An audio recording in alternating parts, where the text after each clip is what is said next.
On January 8th, 2004, Ricky Rodriguez invited a woman named Smith over for dinner and murdered her. But before we get into any further details, hello and welcome to the Murder House Radio Show. I'm your host, X. On this show, we will be covering serial killers, disappearances, true crime, and the most deplorable things and people in history. Uploads will take place every Friday at 4:30 Mountain Standard Time. Please hit the like and subscribe button, and hit the bell notification to get all notifications, and hit the follow button if you are listening on a podcasting platform.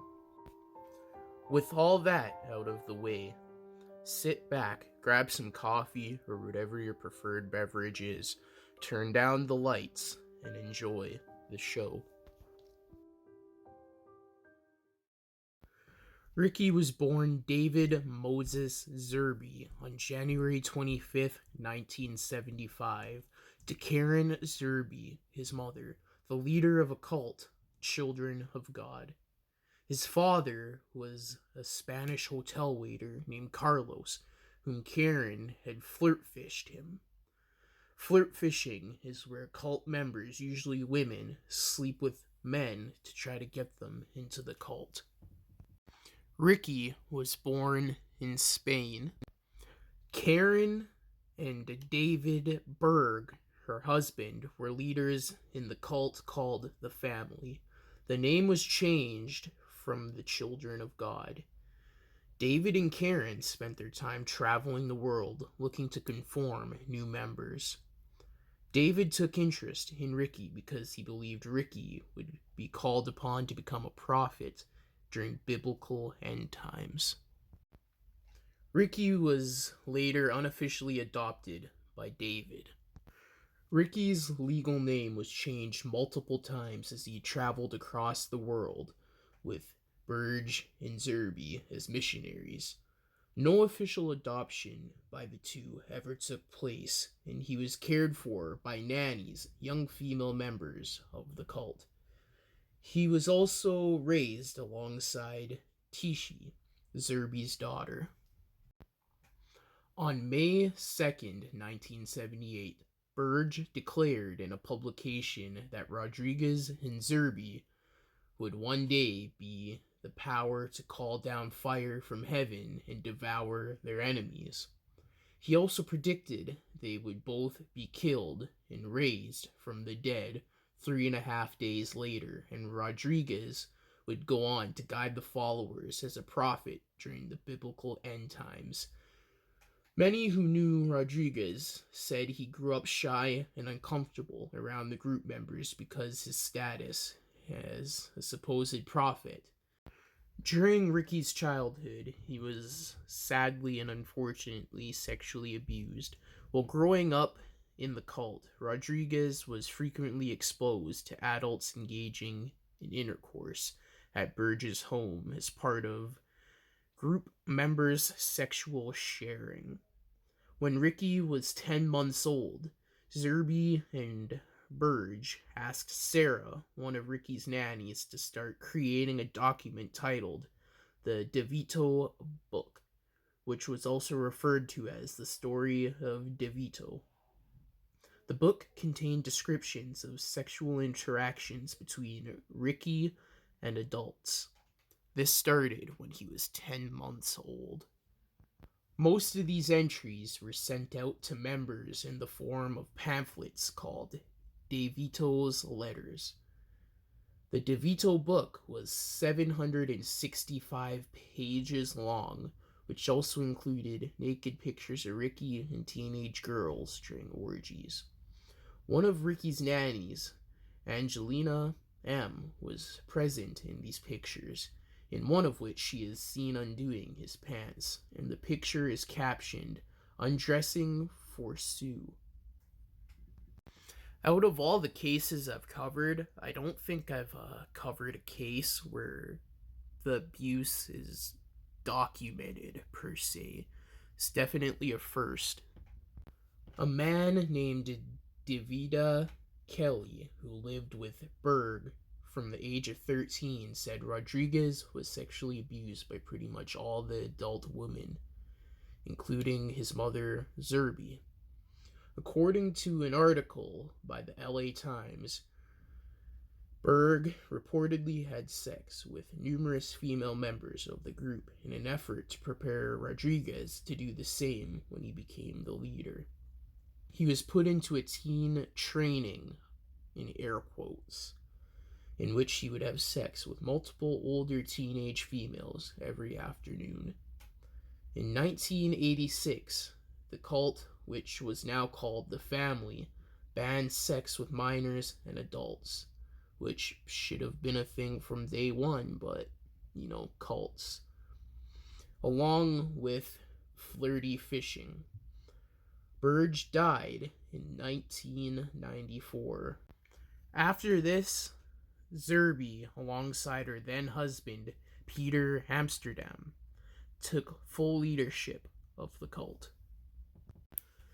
In 1996, at 21 years old, Rodriguez moved to a family-owned home in Budapest, Hungary, where he met his girlfriend, Alexia, who returned with him to Zerby's home in Porto, Portugal, and lived with him there. When they first met in Budapest, Rodriguez had begun having reservations about the cult's teachings, which noticeably contradicted the Bible, and expressed his frustrations to her about the group as a whole. She said he heard stories from former members and carried guilt because of his position as a future leader of the cult, which he felt contributed to the abuse of children. In 2002, Rodriguez made a post on the website Moving On, accusing Burge of abusing his own daughters and granddaughter in the Philippines, and describing Zerby as a pathetic and violent towards her children. He also mentioned his teen training in most of his posts on this site. In a similar post in 2004, he said he realized he could not move on because the first 25 years of his life will always haunt him. With the end of his post asking those who have nothing to lose, such as myself, to help him with a plot for revenge. Rodriguez further told his martial arts teacher, Kevin Schmidt, he had considered murdering members of the family in the past. Rodriguez's friend, also ex-member Daniel Nathan Roselle, advised taking legal action, but he was mostly concerned with finding Zerby and Amsterdam. Zerby and other family members had their locations isolated and their names kept secret with pseudonyms. Rodriguez spent years trying to find Zerby and his half-sister Tishi, whom he wanted to take out of the family.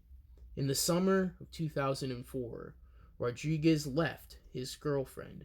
Later, they both separated, but according to her, his girlfriend, they continued to talk every day.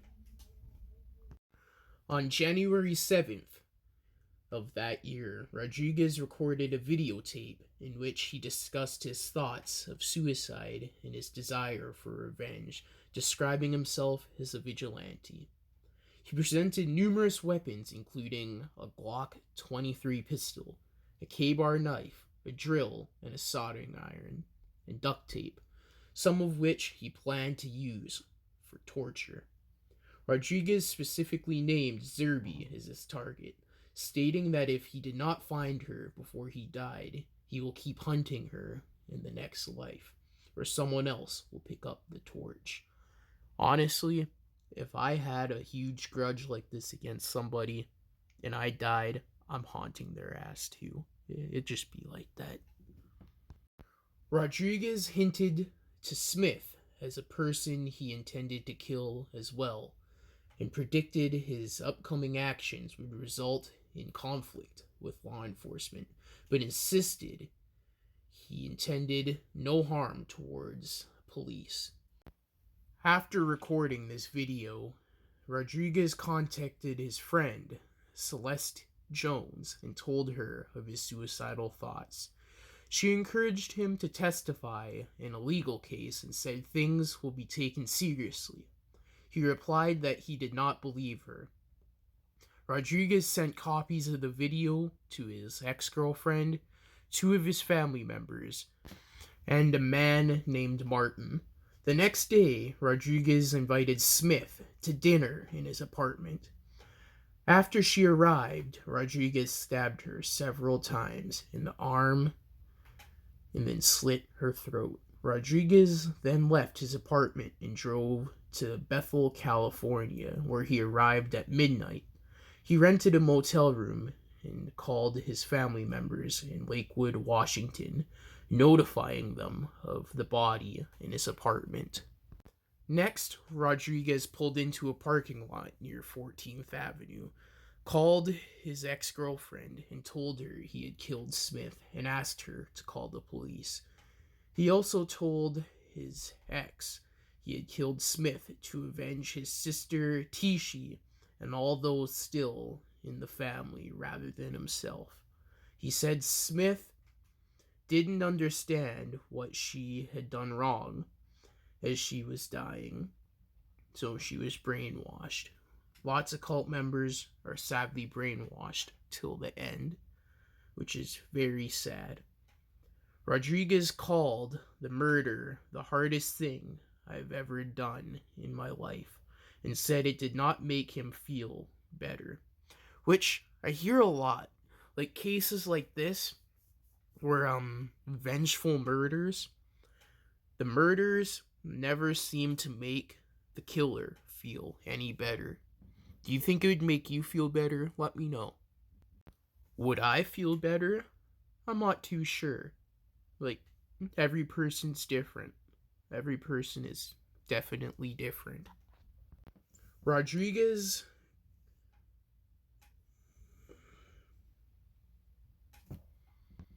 His ex-girlfriend claimed that Rodriguez pled with her to commit suicide with him, then said goodbye to her and hung up. At roughly 2 a.m., Rodriguez shot himself in the head with his gun.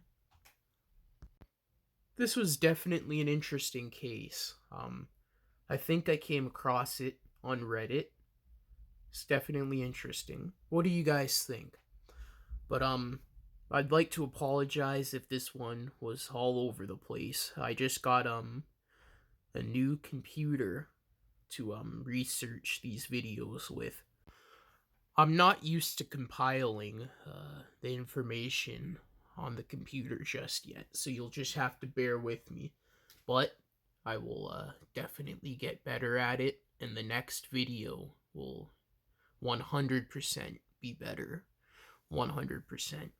But thank you for sticking around. This was the case of Ricky Rodriguez. Thank you for listening to this episode of the Murder House Radio Show. Please like, comment, subscribe, and share for more if you are viewing on YouTube. Leave recommendations for future episodes in the comments. Don't forget to hit the bell notification to get all notifications. If you are listening on a podcasting platform, hit follow, and it doesn't hurt to give a 5-star review. I hope you have a good rest of your day. This is your host X, signing off.